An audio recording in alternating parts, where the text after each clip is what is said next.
राधे राधे। आज हम मुंशी प्रेमचंद की कुछ कहानियाँ हम सुनाएंगे। बहुत उनकी प्रसिद्ध कहानियाँ हैं और वो बहुत ही मशहूर लेखक रहे हैं और हमारे लिए एक गौरव रहे हैं। हम उनकी एक कहानी का नाम है जो पत्नी से पति शीर्षक लेंगे। हम उस कहानी को हम सब सुनेंगे। पत्नी से पति। मिस्टर सेठ को सभी हिंदुस्तानी चीज़ों से नफरत थी और उनकी सुंदरी पत्नी गोदावरी को सभी विदेशी चीज़ों से चिढ़। मगर धैर्य और विनय भारत की देवियों का आभूषण है। गोदावरी दिल पर हजार जब्र करके पति की लाई हुई विदेशी चीज़ों का व्यवहार करती थी। हालांकि भीतर ही भीतर उसका हृदय अपनी परवस्ता पर रोता था। वह जिस वक्त अपने छज्जे पर खड़ी होकर सड़क पर निगाह दौड़ाती और कितनी ही महिलाओं को खद्दर की साड़ियाँ पहने गर्व से सिर उठाए चलते देखती तो उसके भीतर की वेदना एक ठंडी आह बनकर निकल जाती। उसे ऐसा मालूम होता था कि मुझसे ज़्यादा बदनसीब औरत संसार में नहीं है। मैं अपने स्वदेश वासियों की इतनी भी सेवा नहीं कर सकती। शाम को मिस्टर सेठ के आग्रह करने पर वह कहीं मनोरंजन या सैर के लिए जाती तो विदेशी कपड़े पहने हुए निकलते समय शर्म से उसकी गर्दन झुक जाती थी। वह पत्रों में महिलाओं के जोश भरे व्याख्यान पढ़ती तो उसकी आंखें जगमगा उठती। थोड़ी देर के लिए वह भूल जाती कि मैं यहाँ बंधनों में जकड़ी हुई हूँ। होली का दिन था। 8 बजे रात का समय। स्वदेश के नाम पर बिके हुए अनुरागियों का जुलूस आकर मिस्टर सेठ के मकान के सामने रुका और उसी चौड़े मैदान में विलायती कपड़ों की होलियां लगाने की तैयारियां होने लगी। गोदावरी अपने कमरे में खिड़की पर खड़ी यह समारोह देखती थी और दिल महसूस कर रह जाता था। एक वह है जो यूं खुश खुश आज़ादी के नशे से मतवाले गर्व से सिर उठाए होली लगा रहे हैं और एक मैं हूँ कि पिंजड़े में बंद पंछी की तरह फड़फड़ा रही हूँ। इन तीलियों को कैसे तोड़ दूँ? उसने कमरे में निगाह दौड़ाई। सभी चीज़ें विदेशी थी, स्वदेशी का एक सूत भी नहीं था। यही चीज़ें वहाँ जलाई जा रही थीं और वही चीज़ें यहाँ उसके हृदय में संचित गिलानी की भांति संदूकों में रखी हुई थी। उसके जी में एक लहर उठ रही थी कि इन चीज़ों को उठाकर उसी होली में डाल दे। उसकी गिलानी और दुर्बलता जलकर भस्म हो जाए। मगर पति की अप्रसन्नता के भय ने उसका हाथ पकड़ लिया। सहसा मिस्टर सेठ ने अंदर आकर कहा, जरा इन सिफरों को तो देखो, कपड़े जला रहे हैं। यह पागलपन, उन्माद और विद्रोह नहीं तो और क्या है? किसी ने सच कहा है कि हिंदुस्तानियों को ना तो अकल आई है और न आएगी। कोई कल भी तो सीधी नहीं। गोदावरी ने कहा, तुम भी हिंदुस्तानी हो? सेठ ने गर्म होकर कहा, हाँ, लेकिन मुझे इसका हमेशा खेद रहता है कि ऐसे अभागे देश में मैं क्यों पैदा हुआ। मैं नहीं चाहता कि कोई मुझे हिंदुस्तानी कहे या समझे। कम से कम मैंने आचार व्यवहार, वेशभूषा, रीति नीति, कर्म वचन में कोई ऐसी बात नहीं रखी जिससे हमें कोई हिंदुस्तानी होने का कलंक लगाए। पूछिए, जब हमें 8 आने गज में बढ़िया कपड़ा मिलता है तो हम क्यों मोटा टाट खरीदें? इस विषय में हर एक को पूरी स्वाधीनता होनी चाहिए। ना जाने गवर्नमेंट इन दुष्टों को यहाँ जमा होने क्यों दिया है। अगर मेरे हाथ में अधिकार होता तुम सबों को जहन्नुम रसीद कर देता, तब आटे दाल का भाव मालूम होता। गोदावरी ने अपने शब्दों में तीक्ष्ण तिरस्कार भर के कहा, तुम्हें अपने भाइयों का जरा भी ख्याल नहीं आता? भारत के सिवा और भी कोई देश है जिस पर किसी दूसरी जाति का शासन हो? छोटे छोटे राष्ट्र भी दूसरी जाति के गुलाम बनकर नहीं रहना चाहते। क्या एक हिंदुस्तानी के लिए लज्जा की बात नहीं है कि वह अपने थोड़े से फायदे के लिए सरकार का साथ देकर अपने ही भाइयों के साथ अन्याय करे? सेठ ने भौहें चढ़ाकर कहा, मैंने अपना भाई नहीं समझता। गोदावरी, आखिर तुम्हें सरकार जो वेतन देती है वह इन्हीं की जेब से तो आता है। सेठ, मुझे इससे कोई मतलब नहीं कि मेरा वेतन किसकी जेब से आता है। मुझे जिसके हाथ से मिलता है वह मेरा स्वामी है। न जाने इन दुष्टों को क्या सनक सवार हुई है। कहते हैं भारत आध्यात्मिक देश है। क्या आध्यात्म का यही आशय है कि परमात्मा की विधानों का विरोध किया जाए? यह मालूम है कि परमात्मा की इच्छा के विरुद्ध एक पत्ती भी नहीं हिल सकती। तो यह कैसे मुमकिन है कि इतना बड़ा देश परमात्मा की मर्जी के बगैर अंग्रेजों के अधीन हो? क्यों इन दीवानों को इतनी अक्ल नहीं आती? जब तक परमात्मा की इच्छा न होगी कोई अंग्रेज भी बाल भी बांका न कर सकेगा। गोदावरी: तो फिर क्यों नौकरी करते हो? परमात्मा की इच्छा होगी तो आप ही आप भोजन मिल जाएगा। बीमार होते तो क्यों दौड़े वैद्य के घर जाते हो? परमात्मा उन्हीं की मदद करता है जो अपनी मदद आप करते हैं। सेठ बेशक करता है, लेकिन अपने घर में आग लगा देना, घर की चीज़ों को जला देना ऐसे काम है जिन्हें परमात्मा कभी पसंद नहीं कर सकता। गोदावरी: तो यहाँ के लोगों को चुपचाप बैठे रहना चाहिए। सेठ: नहीं, रोना चाहिए। इस तरह रोना चाहिए जैसे बच्चे माता के दूध के लिए रोते हैं। सहसा होली जली, आग की शिखाएं आसमान से बात करने लगी, मानो स्वाधीनता की देवी अग्नि वस्त्र धारण किए हुए आकाश के देवताओं से गले मिलने जा रही हो। दीनानाथ ने खिड़की बंद कर दी। उनके लिए यह दृश्य भी असह्य था। गोदावरी इस तरह खड़ी रही जैसे कोई गाय कसाई के खूंटे पर खड़ी हो। उसी वक्त किसी के गाने की आवाज आई, वतन की देखिए तकदीर कब बदलती है। गोदावरी के विषाद से भरे हुए हृदय में एक चोट लगी। उसने खिड़की खोल दी और नीचे की तरफ झांका। होली अब भी जल रही थी और एक अंधा लड़का अपनी खंजरी बजाकर गा रहा था, वतन की देखी तकदीर कब बदलती है। वह खिड़की के सामने पहुंचा तो गोदावरी ने पुकारा, ओ अंधे खड़ा रहे। अंधा खड़ा हो गया। गोदावरी ने संदूक खोला तो उसमें उसे एक पैसा मिला। नोट और रुपये थे, मगर अंधे फकीर को नोट या रुपये देने का तो सवाल ही न था। पैसे अगर 2-4 मिल जाती तो इस वक्त वह जरूर दे देती, पर वहाँ एक ही पैसा था, वह भी इतना घिसा हुआ कि कहार बाजार से लौटा लाया था। किसी दुकानदार ने ना लिया था। अंधे को वह पैसा देते हुए गोदावरी को शर्म आ रही थी। वह जरा देर तक पैसे को हाथ में लिए संशय में खड़ी रही, तब अंधे को बुलाया और पैसा दे दिया। अंधे ने कहा, माताजी कुछ खाने को दे दीजिए, आज दिन भर से कुछ नहीं खाया। गोदावरी: दिन भर मांगता है तब भी तुझे खाने को नहीं मिलता। अंधा: क्या करूं माता, कोई खाने को नहीं देता। गोदावरी: इस पैसे का चवैना लेकर खा ले। अंधा: खा लूंगा माताजी, भगवान आपको खुश रखे, अब मैं यहीं सोता हूँ। दूसरे दिन प्रातःकाल कांग्रेस की तरफ से एक आम जलसा हुआ।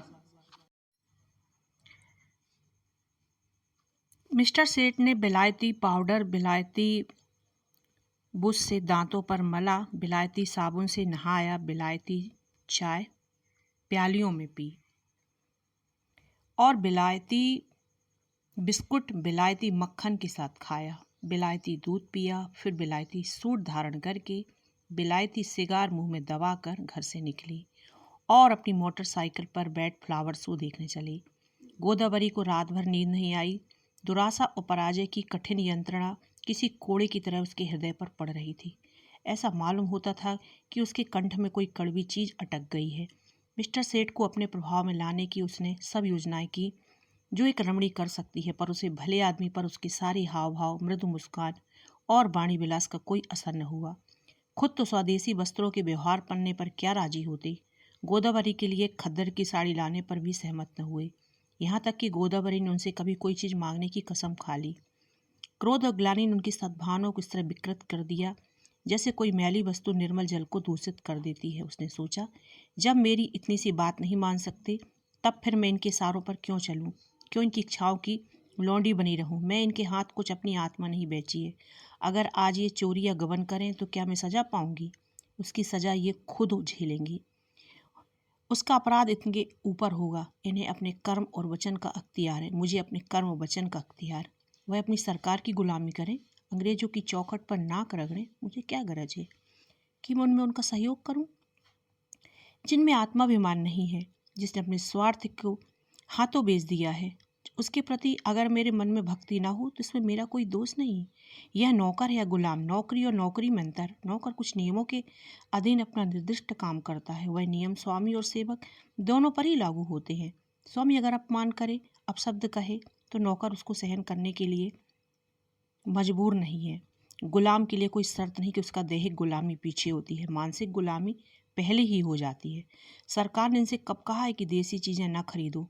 सरकारी टिकटों तक पर ये शब्द लिखे होते हैं, स्वदेशी चीज़ें खरीदो। इससे विदित है कि सरकार देसी चीज़ों का निषेध नहीं करती, फिर भी यह महाशय सुर्रुख बनने की फिक्र में सरकार से भी 2 अंगुल आगे बढ़ना चाहते हैं। मिस्टर सेठ ने कुछ झेपते हुए कहा, कल फ्लावर शो देखने चलोगी? गोदावरी ने विरक्त मन से कहा, नहीं, बहुत अच्छा तमाशा है, मैं अपने कांग्रेस के जलसे में जा रही हूँ। मिस्टर सेठ के ऊपर यदि कोई छत गिर पड़ी होती तो उन्होंने बिजली का तार हाथ से पकड़ लिया होता, तो भी वह इतने बदहवास न होते। आंखें फाड़कर बोले, तुम कांग्रेस के जलसे में जाओगी? हाँ, जरूर जाऊंगी। मैं नहीं चाहता कि तुम वहां जाओ। अगर तुम मेरी परवाह नहीं करते तो मेरा धर्म नहीं कि मैं तुम्हारी हर एक आज्ञा का पालन करूं। मिस्टर सेठ ने आंखों में विष भरकर कहा, नतीजा बुरा होगा। गोदावरी मानो तलवार के सामने छाती खोलकर बोली, इसकी चिंता नहीं है, तुम किसी के ईश्वर नहीं हो। मिस्टर सेठ खूब गर्म पड़े, धमकियां दी, आखिर मुंह फेर कर लेटे रहे। प्रातःकाल फ्लावर शो जाते समय भी उन्होंने गोदावरी से कुछ नहीं कहा। गोदावरी जिस समय कांग्रेस के जलसे में पहुंची तो कई हजार मर्दों औरतों का जमाव था।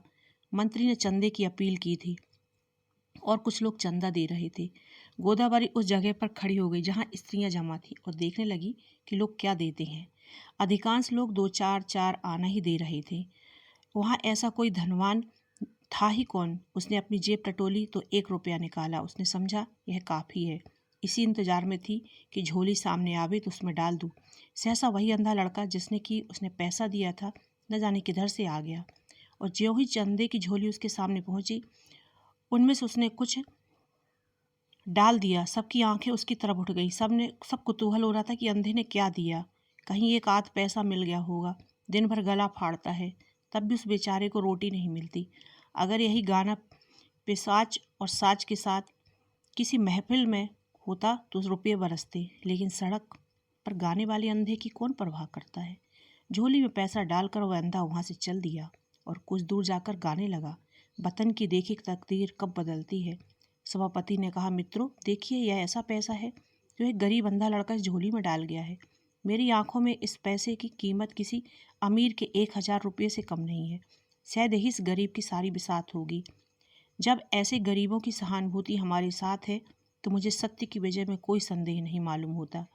हमारे यहाँ कोई इतने फकीर दिखाई देते हैं, यूँ तो इसलिए कि समाज में इन्हें कोई काम नहीं मिलता या दरिद्रता से पैदा हुई बीमारियों के कारण अभी ऐसे योग्य नहीं रह गए हैं कि कुछ काम करें, या भिक्षावृत्ति में इनमें कोई सामर्थ्य ही नहीं है। स्वराज्य के सिवा इन गरीबों का उद्धार कौन कर सकता है। देखिए, वह गा रहा है कि वतन की तकदीर कब बदलती है। हम पीड़ित हृदय में कितना उत्सर्ग, क्या आप कोई संदेह कर सकता है। यह किसकी आवाज़ है। पैसा ऊपर उठाकर आप में कौन इस रत्न को खरीद सकता है। गोदावरी के मन में जिज्ञासा हुई, क्या वह वही पैसा तो नहीं है जो रात में मैंने उसे दिया था। क्या उसने सचमुच रात को कुछ नहीं खाया। उसने जाकर उस समीप से पैसे को देखा जो मेज पर रख दिया गया था। उसका हृदय धक्के से हो गया। यह वही घिसा हुआ पैसा था। उस अंधे की दशा, उसके त्याग का स्मरण करके गोदावरी अनुरक्त हो उठी। कांपते हुए स्वर में बोली, मुझे आप यह पैसा दे दीजिए, मैं 5 रुपये दूंगी। सभापति ने कहा, एक बहन इस पैसे के दाम 5 रुपये दे रही। दूसरी आवाज आई, 10 रुपये। तीसरी आवाज आई, 20 रुपये। गोदावरी ने अंतिम व्यक्ति की ओर देखा और उसने मुख पर आत्माभिमान झलक रहा था, मानो कह रहा था कि यहाँ कौन है जो मेरी बराबरी कर सके। गोदावरी के मन में स्पर्धा का भाव जाग उठा। चाहे कुछ भी हो जाए, इसके हाथ में यह पैसा न जाए। समझता है इसने 20 रुपये क्या कह दिए, सारे संसार को मोल ले लिया। गोदावरी ने कहा, 40 रुपये। उस पुरुष ने तुरंत कहा, 50 रुपये। हजारों आंखें गोदावरी की ओर उठ गईं, मानो कह रही हूँ, आप ही हमारी लाज रखिए। गोदावरी ने उस आदमी को ओर देखकर धमकी से मिले हुए स्वर में कहा, 100 रुपये। धनी आदमी ने भी तुरंत कहा, 120 रुपये। लोगों के चेहरे पर हवाइयाँ उड़ने लगी।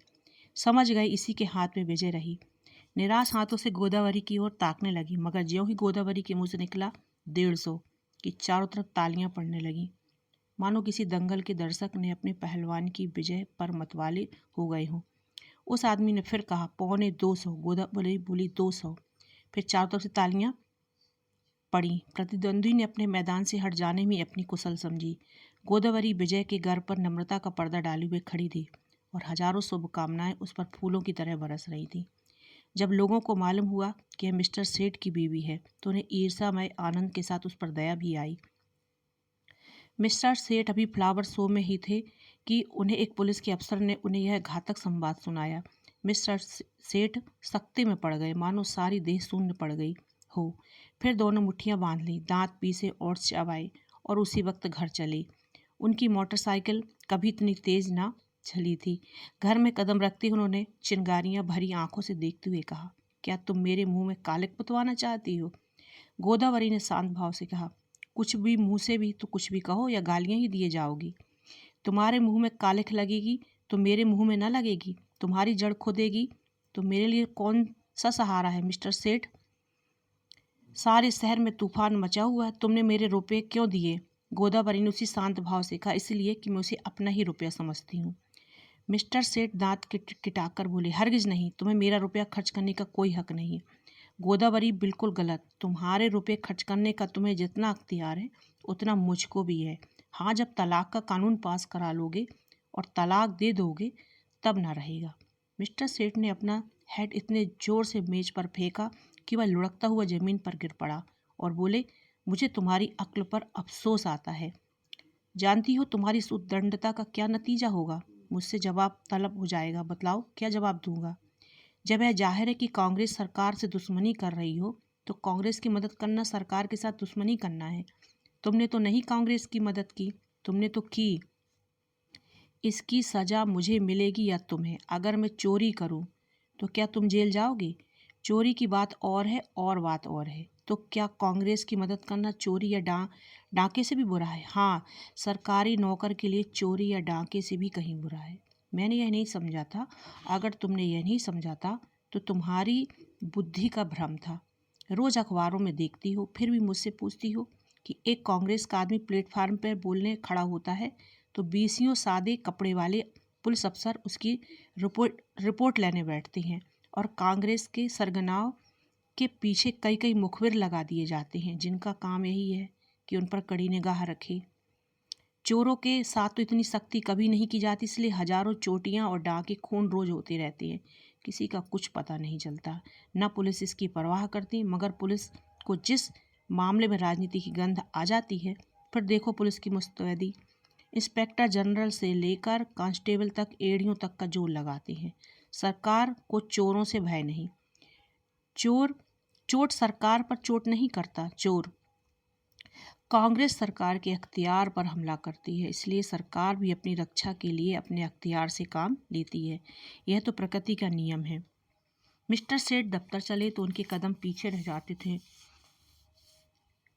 न जाने आज वहाँ क्या हाल हो। रोज की तरह दफ्तर में पहुंचकर उन्होंने चपरासियों को डांटा नहीं, क्लर्कों पर रौब नहीं जमाया, चुपके से जाकर कुर्सी में बैठ गए। ऐसा मालूम होता था कोई तलवार सिर पर लटक रही है।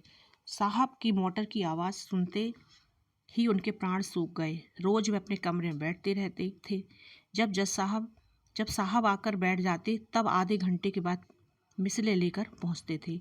आज वह बरामदे में खड़े थे। साहब उतरे तो झुककर उन्होंने सलाम किया, मगर साहब ने मुंह फेर लिया। लेकिन वह हिम्मत नहीं हारे, आगे बढ़कर पर्दा हटा दिया। साहब कमरे में गए तो सेठ साहब ने पंखा खोल दिया, मगर जान सूख जाती थी कि देखें कब सिर पर तलवार गिरती है। साहब ज्यों ही कुर्सी पर बैठे, सेठ ने लपक कर सिगार केस दिया सलाई मेज पर रख दी। एकाएक ऐसा मालूम हुआ मानो आसमान फट गया हो। साहब गरज रहे थे, तुम दगाबाज आदमी है। मिस्टर सेठ का खून गर्म हो उठा। मेरा तो ख्याल है कि मुझसे बड़ा राजभक्त इस देश में ना होगा। साहब तुम नमक हराम आदमी हैं। मिस्टर सेठ के चेहरे पर सुर्खी आई। आप व्यर्थ ही अपनी जबान खराब कर रहे हैं। साहब तुम शैतान आदमी हैं। मिस्टर सेठ की आंखों में अब सुर्खी आई। आप मेरी बेइज्जती कर रहे हैं। ऐसी बात सुनने की मुझे आदत नहीं है। साहब चुप रहो, यू ब्लडी। तुमको सरकार 500 रुपये इसलिए नहीं देता कि तुम अपने वाइफ के हाथ कांग्रेस से चंदा दिलवाओ। तुमको इसलिए सरकार रुपया देता है कि मिस्टर सेठ को अपनी सफाई देने का अवसर मिला। बोले, मैं आपको विश्वास दिलाता हूँ कि मेरी वाइफ ने सरासर मेरी मर्जी के खिलाफ रुपये दिए हैं। मैं तो उस वक्त फ्लावर शो देखने गया था जहाँ मिस फ्रांक का गुलदस्ता 5 रुपये में लिया था। वहाँ से लौटा तो मुझे यह खबर मिली। साहब, ओह, तुम हमको बेवकूफ़ बनाता है। यह बात अग्निशिला की भांति ज्यों ही साहब के मस्तिष्क में घुसी, उनके मिजाज का पारा उबाल के दर्जे पर पहुँच गया। किसी हिंदुस्तानी की इतनी मजाल कि उन्हें बेवकूफ़ बनाए। वह जो हिंदुस्तान के बादशाह हैं, जिनके पास बड़े बड़े तालुकेदार सलाम करने आते हैं, जिनके नौकरों को बड़े बड़े रईस नजराना देते हैं, उन्हीं को कोई बेवकूफ़ बनाए, उनके लिए यह असह्य था। रुलाकर दौड़ा, लेकिन मिस्टर सेठ भी मजबूत आदमी थे। यूँ वह हर तरह की खुशामद किया करते थे, लेकिन यह अपमान स्वीकार न कर सकी। उन्होंने रूल को हाथ पर लिया और एक डग आगे बढ़कर ऐसा घूंसा साहब के मुंह पर रसीद किया कि साहब की आंखों के सामने अंधेरा छा गया। वह इस मुष्टि प्रहार के लिए तैयार न थी। उन्हें कई बार इसका अनुभव हो चुका था कि नेटिव बहुत शांत और दब्बू और गमखोर होता है, विशेषकर साहबों के सामने तो उसकी जबान तक नहीं खुलती। कुर्सी पर बैठकर नाक का खून पहुँचने लगा। फिर मिस्टर सेठ से उलझने की उसकी हिम्मत नहीं पड़ी, मगर दिल में सोच रहा था कि इसे कैसे नीचा दिखाऊं। मिस्टर सेठ भी अपने कमरे में आकर इस परिस्थिति पर विचार करने लगी। उन्हें बिल्कुल खेद न था, बल्कि वह अपने साहस पर प्रसन्न थे। इसकी बदमाशी तो देखो कि मुझ पर रूल चला दिया। जितना दबता था उतना ही दबाया जाता था। मैम यारों के लिए घूमा करती हैं, उससे बोलने की हिम्मत नहीं पड़ती। मुझसे शेर बन गया। अब दौड़ेगा कमिश्नर के पास, मुझे बर्खास्त कराए बगैर न छोड़ेगा। यह सब कुछ गोदावरी के कारण हो रहा। बेइज्जती तो हो गई, अब रोटियों को ही मोहताज होना पड़ेगा। मुझसे तो कोई पूछेगा भी तो बर्खास्तगी का परवाना आ जाएगा। अपील कहाँ होगी? सेक्रेटरी है हिंदुस्तानी, मगर अंग्रेज़ों से ज़्यादा अंग्रेज। होम मेंबर भी हिंदुस्तानी है, मगर अंग्रेज़ों के गुलाम। गोदावरी के चंदे का हाल सुनते ही उन्हें जूड़ी चढ़ाएगी। न्याय की किसी से आशा नहीं, अब यहाँ से निकल जाने में ही कुशल है। उन्होंने एक तुरंत इस्तीफा लिखा और साहब के पास भेज दिया। साहब ने उस पर लिख दिया बर्खास्त। दोपहर को जब मिस्टर सेठ मुंह लटकाए हुए घर पहुंचे तो गोदावरी ने पूछा, आज जल्दी कैसे आ गए? मिस्टर सेठ ने दहकती हुई आंखों से देखकर बोले, जिस बात पर लगी थी वह हो गई, अब रो सिर हाथ रख के। गोदावरी, बात क्या हुई? कुछ कहो भी तो सेठ, क्या बात हुई? उसने आंखें दिखाई। मैंने चांटा जमाया और इस्तीफा देकर चला आया। गोदावरी, इस्तीफा देने की क्या जल्दी थी? सेठ, और क्या सिर के बाल नुचवाता? तुम्हारा यही हाल है तो आज निकल अलग होना ही पड़ता। गोदावरी, खैर जो अच्छा हुआ अच्छा ही हुआ। आज से तुम भी कांग्रेस में शरीक हो जाओ। सेठ ने होठ चबाकर कहा, लजाओगी तो नहीं, ऊपर से घाव पर नमक छिड़कती हो। गोदावरी, लजाऊं क्यों? मैं तो खुश हूं कि तुम्हारी बेड़ियां कट गईं। सेठ, आखिर काम कैसे चला सोचा है? गोदावरी, सब सोच लिया है, मैं चलकर दिखा दूंगी। हाँ, मैं जो कुछ भी कहूँ वह तुम किए जाना। अब मैं तुम्हारे इशारों पर नहीं चलती थी, अब तुम मेरे इशारे पर चलना। मैं तुमसे किसी बात की शिकायत न करती। तुम जो कुछ खिलाते थे मैं खाती थी, जो कुछ पहनाते थे पहनती थी। महल में रखती, झोपड़ी में रहती, उसी तरह तुम भी रहना। जो काम करने कहूँ वह करना, फिर तुम देखो कैसे काम नहीं चलता। बड़प्पन सूट-बूट ठाट बाट में नहीं है। जिसकी आत्मा पवित्र हो वह ऊंचा है। आज तक तुम मेरे पति थे, आज से मैं तुम्हारा पति हूँ। सेठ जी ने उसे स्नेह भर आंखों से देखा और हंस पड़े।